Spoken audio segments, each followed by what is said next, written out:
Okay, I think we're good.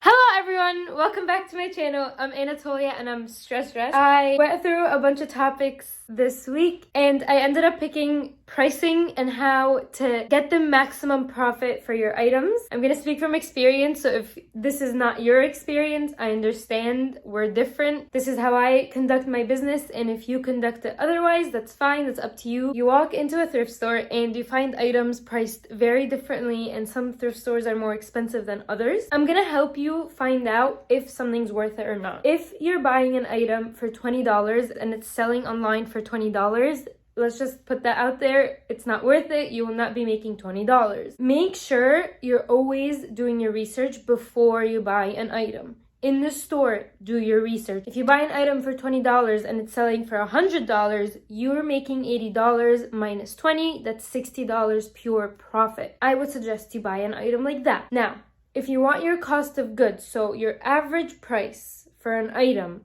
to be $30, you would have to buy items for very cheap in order to sell them for high to make that at least $30. An average sale price is the amount of money you want averaged for each item. So if you're selling some items for low, some items for high, you're gonna add them up, divide by the amount of items you sold, and that's your average cost price for each item. Now, if you want your average to be 35, 40, you have to be selling items for high, like 60s and 70s, and having the cost of goods very low. Once you cross a certain mark, like 20s and 30s, you won't be getting the average cost price.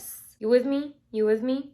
Are you with me? Okay. Pricing is very delicate. That's why we should buy things for very cheap regardless. There are exceptions to the rule. For example, if you're buying an item that's like Louis Vuitton and you know it's gonna get you $600 and it's for sale for $50, I would buy it for $50 if I know I'm gonna make $500 plus. In that case, yeah. But other times, it's not worth it. It's not worth your time or money or energy to photograph and list. Especially when you know that money won't come back in your pocket. You at least want to make the money you spend. So if I'm paying for it, that's money out of my pocket that I could have used in something else. So keep that in mind as well. So it takes money to make money. Now, a lot of people say they find joy in stuff that is their style, that they want to sell because it looks like them. That's fine, I agree, but I'm not gonna buy a certain thing just because I don't like it. I know other people like it, so I'm gonna buy it because I know the market likes it. Certain people like a certain style, like the linens, the plain colors, the Eileen Fisher style.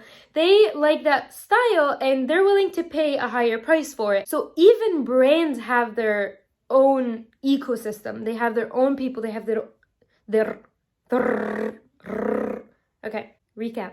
Brands have their own styles. Brands have their own audience. Overall, just make sure you're thinking of everything. Who's gonna buy this item? Why would I buy this item for that price? How much is it gonna make me? When was the last time it sold? So when you click on sort by and just in, you will find people that just sold this item if you click on sold. If you go there, you'll find people that have sold the item recently, a year ago, 2 years ago. You'll find people selling it, and then you can price it that way. If someone sold an item recently for $20 and someone sold it a while ago for $100, then you know that price decreased because the item lost its integrity over time. All of that has to come into perspective when you decide to buy an item. Now, I'm willing to pay more for a higher end item. For example, I've mentioned in my previous videos the brand Rag & Bone. I love that brand. I'm willing to pay more for those items because I know they're gonna sell for more. I buy it for 18, I sell it for 200 plus. I'm good. I'm happy with my profit and that's what I want. Some items are not worth it, like J. Crew. I am not willing to pay that much for J. Crew. I'm not willing to pay anything for J. Crew. If I get it donated to me, I'll sell it. Otherwise, no. I know people love selling it. I don't know how it's working out for them, but good for them. I'm following. I want to talk to you about offers and shipping. You have to take offers and you have to offer. When you buy your items, keep in mind that you're going to have to price it a little higher so that you get it for that lower price, minus the 20%, minus the shipping cost. So if you want to send an offer to someone for $20, you're going to have to put some of that discount if you choose to do it for all your likers. So I can show you in a later video how to send offers and all of that, but you have to keep in mind the discount shipping. I know it takes a little bit of money out of our pockets, but it gives me sales. Now, some platforms do better than others. Depop only takes 10% of every sale. I sell on Depop and Poshmark. People are willing to pay a lot for items on Depop. I'm not sure why. I think I covered everything on my list. I think I covered everything on my list, don't you think? Yeah, so just do the math. Do some math. Do the math. Do the math.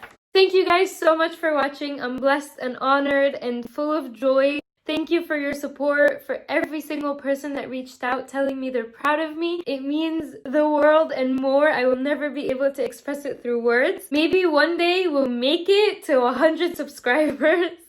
But as of now, it's fine. I'm very happy with my 70 something. I am grateful for every single one of you. You're the real ones.